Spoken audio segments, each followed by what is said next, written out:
సమరం హెల్త్ ఛానల్కు స్వాగతం. ఈరోజు మనం పోషకాల లోపం ఎలా తెలుసుకోవాలో తెలుసుకుందాం.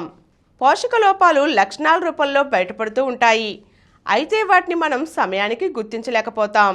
కండరాల నొప్పులకు కారణం మెగ్నీషియం లోపం అని భావిస్తాం. అయితే మెగ్నీషియం లోపం ప్రధానంగా ఒక లక్షణం ద్వారా బయటపడుతుంది. అదేమిటంటే కన్ను అదరడం. కన్ను పదే పదే అదురుతూ ఉంటే దాన్ని మెగ్నీషియం లోపంగా గుర్తించాలి. మెగ్నీషియం 300 రకాల స్పందనలను, ప్రత్యేకించి కండరాలు నాడుల స్పందనలను క్రమబద్ధీకరిస్తుంది. అందుచేత కన్ను పదే పదే అదురుతుందంటే అది మెగ్నీషియం లోపంగా గుర్తించండి. విటమిన్ డి లోపం. ఎముకల బలహీనత ద్వారా ఈ పోషక లోపం బయటపడుతుందని అనుకుంటారు. కానీ ఋతుపరమైన విచారం విటమిన్ డి లోపంగా పరిగణించాలి. విటమిన్ డి విటమిన్ కంటే ఎక్కువగా హార్మోన్గా పనిచేస్తూ సెరటోనిన్ హార్మోన్ను క్రమబద్ధీకరిస్తుంది. కాబట్టి శరీరానికి ఎండ సోకకపోతే సెరటోనిన్ విడుదలకు సిగ్నల్ అందక విచారం వేధిస్తుంది. Vitamin B12.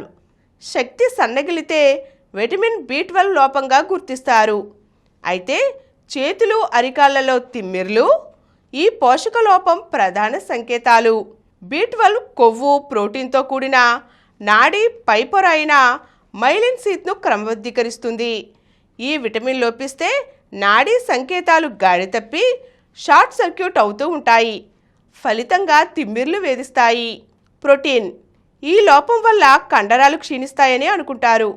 నిజానికి ఈ లోపం నిరంతర ఆకలి రూపంలో బయటపడుతుంది.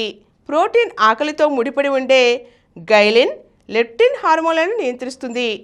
కాబట్టి ఈ పోషక లోపం ఏర్పడినప్పుడు తరచూ ఆకలి పెరుగుతుంది. జింక్. జుట్టు రాలడం ఈ పోషక లోపం ప్రధాన లక్షణం కాదు. రుచి, వాసన కోల్పోవడం ఈ పోషక లోపం ప్రధాన లక్షణం. ఇంద్రియ రిసెప్టార్లు, వ్యాధి నిరోధక శక్తికి జింక్ కీలకం. ఈ పోషకం లోపిస్తే ఇంద్రియాలు సామర్థ్యం కోల్పోతాయి.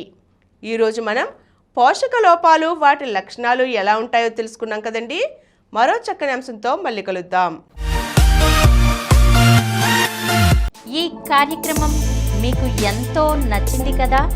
ఇటువంటి మరిన్ని వీడియోల కోసం అనతి కాలంలోనే 20 కోట్లకు పైగా వ్యూస్ సాధించిన సమరం ఛానల్ సమర్పించు సమరం హెల్త్ ఛానల్కు సబ్స్క్రైబ్ చేయండి, లైక్ చేయండి, మీ ఫ్రెండ్స్కి షేర్ చేయండి.